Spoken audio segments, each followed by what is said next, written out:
ഇന്ന് രാവിലെ തന്നെ ഭയങ്കരമായിട്ട് മഞ്ഞുണ്ടായിരുന്നു കേട്ടോ. അപ്പോൾ മഞ്ഞൊക്കെ ഒന്ന് കാണാൻ വേണ്ടി രാവിലത്തെ പരിപാടിയൊക്കെ കഴിഞ്ഞിട്ട് ഞാൻ മുറ്റത്തേക്ക് വന്നതാണ്.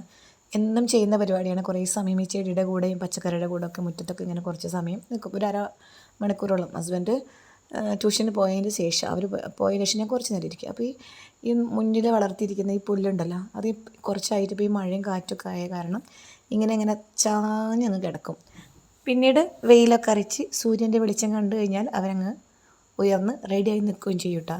നല്ല ഭംഗിയുള്ളൊരു തരം പുല്ലാണ്. ഇത് വെട്ടാൻ സമയമായിട്ടുണ്ട്. വെട്ടി ഒന്ന് ഷേപ്പ് ചെയ്യേണ്ട സമയമായിട്ടുണ്ട്. അപ്പോഴാണ് ഇതിന് മുന്നേ ഞാനൊരു ഷോർട്സ് ഇട്ടിട്ടുണ്ടായിരുന്നു. കുറേ മുന്നേ ഒരു ഷോർട്സ് ഇട്ടിട്ടുണ്ടായിരുന്നു റൊസല്ലി ടീനെ കുറിച്ചിട്ട്. ഇതിൻ്റെ ഇങ്ങനെ കൃഷിയല്ല, ഈ പറമ്പ് നിറയെ അതുണ്ടായിരുന്നു കേട്ടോ. വീട് പണിയുടെ സമയത്ത് അതിൻ്റെ വീഡിയോ ആണ് ഇട്ടിട്ടുള്ളത്. പക്ഷെ ഇത് നാട്ടിലല്ല, നമ്മുടെ വിദേശ രാജ്യങ്ങളിലൊക്കെ ഇതിൻ്റെ കായ ഉണക്കി പൊടിച്ചിട്ടുണ്ടാക്കുന്ന ചായയാണ് കേട്ടോ റൊസല്ലി ടീ. അത് ഭയങ്കര ഔഷധ ഗുണമുള്ളതാണ്. ഭയങ്കര വില കൂടിയ ചായയാണ് കേട്ടോ. ഇവിടെ നമ്മുടെ നാട്ടിൽ ഇതൊരു വിലയില്ലാണ്ടാണ് ഉണ്ടായിരിക്കുന്നത്. പറമ്പ് നിറയെ ഉണ്ടായിട്ടുണ്ട്. അപ്പം ഞാൻ എല്ലാ പ്രാവശ്യവും വിചാരിക്കും ഇതൊന്ന് പറിച്ച് ഇതൊന്ന് ഉണക്കി പൊടിച്ച് ഒന്ന് ചായ ഉണ്ടാക്കി നോക്കണമെന്ന്. ഷുഗറിൻ്റെ കൺട്രോളിങ്ങിനാണെങ്കിലും ഒരുപാട് ഔഷധ ഗുണങ്ങൾ യൂട്യൂബിൽ സെർച്ച് ചെയ്ത് കാണാൻ പറ്റിയത് കേട്ടോ. ഇതിൻ്റെ അകത്ത് പുളിവെണ്ട, നമ്മുടെ നാട്ടിൽ പുളിവെണ്ട എന്നൊക്കെ പറയും. ഇത് മത്തി വെണ്ട എന്നോ മത്തിപ്പുളി അങ്ങനത്തെയൊക്കെയോ കുറേ പേരുകളിലാണ് ഇത് അറിയപ്പെടുന്നത്. ഇതിൻ്റെ ഇല തോരൻ വയ്ക്കും. നല്ല പുളിയാണ് കേട്ടോ. ഈ കായക്കാണെങ്കിലും ഇലയ്ക്കാണെങ്കിലൊക്കെ നല്ല പൊടിയാണ്.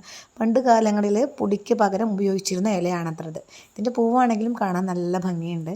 ഈ കായ ഇതിനകത്ത് കാണുന്ന ഈ ചുമന്ന കായ ഉണ്ടല്ലോ, അത് ഉണക്കി പൊടിച്ചിട്ട് നമ്മൾ ഗ്രീൻ ടീ ഒക്കെ ഉപയോഗിക്കുന്ന രീതിയിൽ അതുപോലെ ഉണ്ടാക്കി കഴിച്ചാൽ ഒരുപാട് ഔഷധ ഗുണങ്ങൾ ഉണ്ടാവുമെന്നും പറയുന്നുണ്ട്.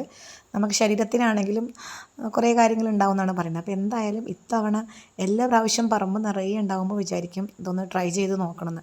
ഇപ്രാവശ്യം എന്തായാലും ഇതൊന്ന് ഉണക്കി പൊടിച്ച് ഒന്ന് ടീ ഉണ്ടാക്കി നോക്കണമെന്ന് വിചാരിക്കുന്നുണ്ട്. അപ്പോൾ കണ്ടപ്പോൾ ഇതിങ്ങനെ കായായിട്ട് നിങ്ങൾക്കൊന്ന് വീഡിയോ ചെയ്യണമെന്ന് വിചാരിച്ചായിരുന്നു. അപ്പോൾ കണ്ടപ്പോൾ ഞാൻ പെട്ടെന്ന് പോയി ഒന്ന് വീഡിയോ എടുത്തതാണ്. നിങ്ങളുടെ നാട്ടിലൊക്കെ ഇതിനെന്താ പറയുകയാണെന്ന് നമുക്കറിയില്ലല്ലോ. നിങ്ങൾ എന്താ പേരെന്ന് കമൻറ്റ് ചെയ്യണം കേട്ടോ.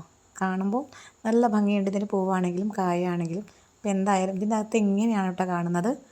അപ്പോൾ എന്തായാലും ഇത്തവണ ഞാനിതൊന്ന് ഉണക്കിയിട്ടുള്ള വീഡിയോ ആയിട്ട് വരാം. അതുപോലെ തന്നെ ചായ ഉണ്ടാക്കുന്ന വീഡിയോ ആയിട്ട് വരാം. ഏതായാലും ഇപ്പം അത്യാവശ്യം മഴയും ഒക്കെ ആയതുകൊണ്ട് തന്നെ ഉണക്കാൻ കുറച്ച് സമയം എടുക്കുമായിരിക്കും. എന്നാലും ഞാനൊന്ന് ട്രൈ ചെയ്ത് നോക്കുന്നുണ്ട്. ഇതേ വീഡിയോ ഇഷ്ടപ്പെട്ടിട്ടുണ്ടെങ്കിൽ ലൈക്ക് ചെയ്യുക, ഷെയർ ചെയ്യുക, സബ്സ്ക്രൈബ് ചെയ്യാതെ കാണുന്നുണ്ടെങ്കിൽ സബ്സ്ക്രൈബ് ചെയ്യണം കേട്ടോ. ഇവിടെ നിറയെ ഉണ്ട്. ഈ ഭാഗങ്ങളിലൊക്കെ കാണുമ്പം അത്യാവശ്യമുണ്ട്. പക്ഷെ ഇതിൻ്റെ മുന്നേ ഇത് ചെടിയായി ഇങ്ങനെ വളർന്നു വരുന്ന സമയത്ത് ഈ പറമ്പ് നിറയെ ഉണ്ടായിരുന്നു. പക്ഷെ അതങ്ങ് പോയി. നല്ല വെയിലിൻ്റെ സമയമായതുകൊണ്ട് അത് പോയിട്ടുണ്ടായിരുന്നു. അപ്പോൾ ഒന്നോ രണ്ടോണ്ണോ ഇങ്ങനെ നിൽക്കുന്നുണ്ട്. എന്തായാലും ഞാൻ ഇതിൻ്റെ വീഡിയോ ആയിട്ട് വീണ്ടും വരുന്നതായിരിക്കും. ബൈ.